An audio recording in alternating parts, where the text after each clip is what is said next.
Isabel Elijah. My student ID is 4005575, and here is a copy of my student ID card. So I'm going to open up Wireshark and then open up the capture file. So we can see here that there were 3,433 packets captured over a 9.163 second time span, which is quite quick.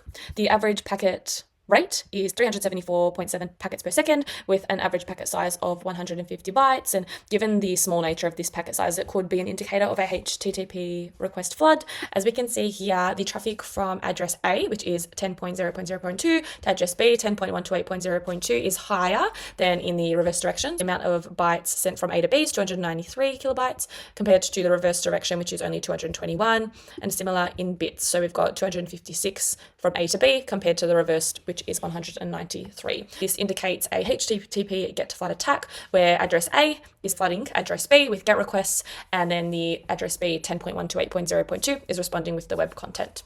Now we're going to look at the TCP flow table. So we can see that the IP 10.0.0.2 is creating multiple connections to 10.128.0.2 on port 80.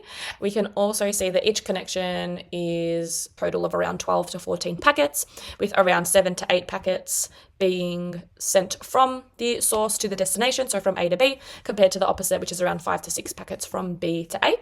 We can also see indicators of automation with the ports sequentially increasing by 2, which may be an indication of a bot or some sort of automation. And given the above, we can see that there is a potential HTTP GET flood attack where address A floods address B with GET or POST requests. This assumption can be verified as seen below. So I've filtered the packet capture based on HTTP GET requests, as we can see here. As we can see, 10.0.2 is sending a high volume of these HTTP GET requests to the destination over a really short period of time. And also the ports are similarly increasing sequentially by 2, as we're confirming the findings from the TCP flow table as well. And we can also use this to confirm that the attacker is source 10.0.2, with the victim being the destination of 10.128.0.2. To check if there is a HTTP GET flood attack, I've used the IO graph, and we can see that the graph demonstrates around 2 to 3 peaks every 2-second burst, so a peak of approximately 10 packets at around the 5.5 second mark. Given the nature of the peaks being consistent, this does suggest a HTTP GET flood attack, where the attacker is making a high volume of GET requests in order to flood the victim.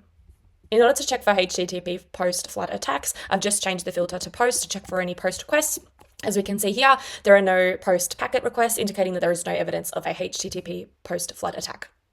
Now, in order to check for a cross-site scripting attack, I've used this filter here, which basically searches for embedded content within any packets. There are multiple instances of the attacker, so 10.0.02, sending malicious data within these URLs here to the destination port. So given the high volume of these GET requests, this also indicates that an XSS attack is suggested to have occurred.